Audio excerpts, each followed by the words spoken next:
आमतौर पे ना जब आसमान की ओर देखा जाता है तो एक अजीब सी शांति का एहसास होता है। मतलब वो टिमटिमाते तारे और रात की खामोशी। लेकिन जरा उस दृश्य की कल्पना करने की कोशिश कीजिए। जहां जहां अचानक वो शांत आसमान तारों से नहीं बल्कि 600 ड्रोन्स और दर्जनों मिसाइलों से भर जाए। बिल्कुल, मतलब आसमान से मानो सीधे आग बरस रही हो। ये किसी साइंस फिक्शन या हॉलीवुड फिल्म का कोई डरावना दृश्य नहीं है, बल्कि ये 24 मई 2026 की रात को यूक्रेन की राजधानी कीव की एक बेहद खौफनाक हकीकत थी। हाँ, और जब आसमान से इस स्तर का अकल्पनीय विध्वंस जमीन पर उतरता है ना, तो वो केवल ईंट और कंक्रीट की इमारतों को ही नहीं ढाता, वो उस शहर में रहने वाले हर एक इंसान के मनोवैज्ञानिक संतुलन को भी हिला देता है। सही कहा। मतलब उनकी रातों की नींद और सुरक्षा के एहसास को जड़ से खत्म कर देता है। इतने बड़े पैमाने का हमला बुनियादी ढांचे से ज्यादा इंसानी दिमाग पर एक प्रहार होता है, राइट? और आज के हमारे इस गहरे विश्लेषण का जो मिशन है वो भी इसी प्रहार की गहराई को मापना है। आज हम दर्जनों रक्षा रिपोर्टों, खुफिया आकलनों और दोनों देशों के आधिकारिक दावों को एक साथ रखकर इस ऐतिहासिक और घातक हमले की परतें उधेड़ रहे हैं। हाँ, ये बहुत जरूरी है क्योंकि हम सिर्फ सतही बातें नहीं कर सकते। बिल्कुल। और यहाँ शुरुआत में ही मैं एक बात बिल्कुल स्पष्ट कर देना चाहता हूँ। हमारा काम किसी जज की कुर्सी पर बैठकर ये तय करना नहीं है कि कौन सा देश सही है या कौन सा गलत। हम यहाँ किसी का भी पक्ष नहीं ले रहे हैं। ये तटस्थता बहुत मायने रखती है। हाँ, क्योंकि हमारा मकसद सिर्फ और सिर्फ उन रॉ फैक्ट्स और जमीनी हकीकतों का निष्पक्षता से विश्लेषण करना है जो हमारे स्रोतों से निकलकर आए हैं, ताकि ये समझा जा सके कि 4 साल से चल रहे इस विनाशकारी युद्ध ने अब कौन सा नया और खतरनाक मोड़ ले लिया है। मैं आपकी इस बात से पूरी तरह सहमत हूँ, क्योंकि जब कोई युद्ध अपने चौथे साल में प्रवेश करता है ना, तो वहाँ हथियारों से कहीं ज्यादा खतरनाक सूचनाओं का युद्ध हो जाता है। हर आंकड़ा, हर बयान एक रणनीतिक चाल होती है। राइट। इसलिए दावों के शोरगुल से बाहर निकलकर भौतिक विज्ञान और सैन्य रणनीति के नजरिए से चीजों को देखना ही हकीकत तक पहुंचने का एकमात्र रास्ता है। तो चलिए इसे समझते हैं। एक ही रात में 600 ड्रोन और 90 मिसाइल हैं। ये कोई आम गोलाबारी तो है नहीं, ये किसी भी सैन्य पैमाने पर एक रोंगटे खड़े कर देने वाला परिदृश्य है। बिल्कुल। हमारे स्रोत इशारा कर रहे हैं कि इस हमले की गंभीरता केवल इस विशाल संख्या में नहीं है, बल्कि उस एक खास हथियार में है जिसने इस रात को इतना भयानक बना दिया। हाँ, आप उस तकनीकी छलांग की बात कर रहे हैं जिसने पश्चिमी रक्षा विशेषज्ञों की नींद उड़ा दी है। ओरेस्निक मिसाइल, राइट।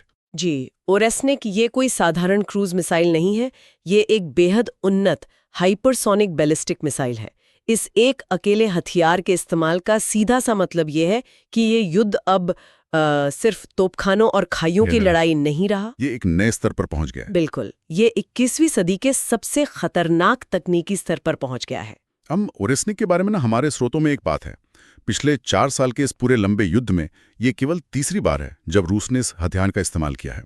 इससे पहले नवंबर 2024 में निप्रो शहर में, हाँ, निप्रो में, और फिर जनवरी 2026 में लवीव क्षेत्र में इसका इस्तेमाल देखा गया था। और अब इस बार कीव क्षेत्र के बिलात्सिर्क्वा शहर को इसका निशाना बनाया गया। और इसके आंकड़े तो सच में हैरान करने वाले हैं।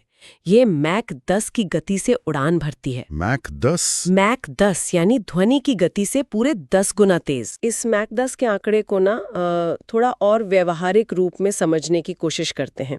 ध्वनि की गति से 10 गुना तेज होने का मतलब है कि यह मिसाइल 1 सेकंड में कई किलोमीटर की दूरी तय कर लेती है। बाप रे, 1 सेकंड में? हाँ, जब तक किसी शहर का एयर डिफेंस रडार इसे पकड़ता है, इसके प्रक्षेपवक्र यानी ट्रेजेक्ट्री की गणना करता है और एक इंटरसेप्टर मिसाइल फायर करने का कमांड देता है, तब तक तो वो गिर चुकी होती है। बिल्कुल, तब तक यह मिसाइल अपने लक्ष्य को तबाह कर चुकी होती है।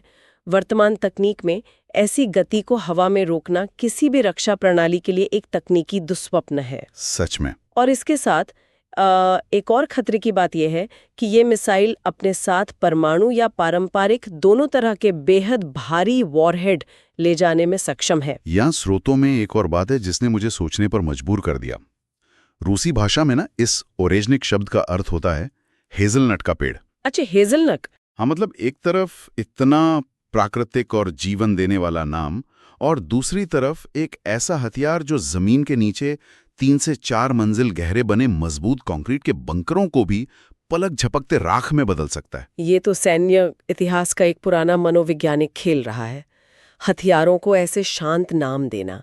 लेकिन इसकी मारक क्षमता में कोई खेल नहीं है। बिल्कुल, और रिपोर्ट बताती हैं कि हमले में ओरेस्निक के अलावा इस्कंदर, किंजल और जिरकॉन मिसाइलों की भी पूरी खेप इस्तेमाल की गई थी।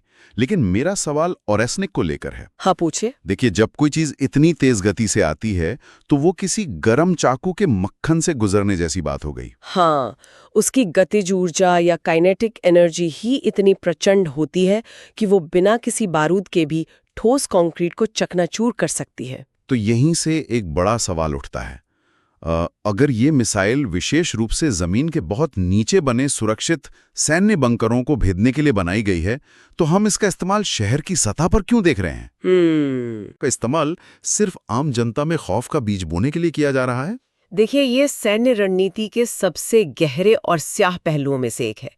इसे साइकोलॉजिकल डिटरेंस या आसान भाषा में कहें तो मनोवैज्ञानिक दबाव की रणनीति कहते हैं। मनोवैज्ञानिक दबाव। हाँ, जब आप मैक 10 की रफ्तार वाली ऐसी मिसाइल दागते हैं जिसका कोई तोड़ मौजूद नहीं है, तो आप सिर्फ एक इमारत नहीं गिरा रहे होते हैं, आप विरोधी देश के नेतृत्व और उसकी पूरी जनता को एक साफ संदेश दे रहे होते हैं कि आप कहीं भी सुरक्षित नहीं हैं। बिल्कुल, संदेश ये है कि आप कहीं भी छिप जाएं, कितने भी गहरे बंकर बना लें, हमारे पास आप तक पहुंचने का एक ऐसा रास्ता है जिसे दुनिया का कोई एयर डिफेंस नहीं रोक सकता। ये पूरी आबादी को असुरक्षित महसूस कराने की एक चाल है। लेकिन अगर हम इस मनोवैज्ञानिक खेल से बाहर निकलकर उस क्षण की बात करें जब ये तकनीक आसमान से सचमुच जमीन पर टकराती है, तो हमारे सामने दावों और असलियत का एक बहुत बड़ा विरोधाभास खड़ा हो जाता है। जी, नैरेटिव का विरोधाभास। हाँ, रूसी रक्षा मंत्रालय के आधिकारिक दावों को देखें तो उनका कहना है कि यह हमला 100% सटीक था।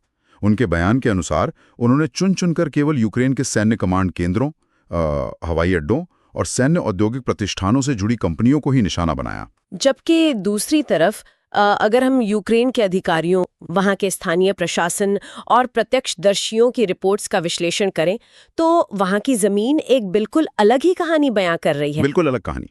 यूक्रेन की वास्तविकता के अनुसार इस हमले में कम से कम 2 लोगों की जान गई है और 56 लोग बुरी तरह घायल हुए हैं।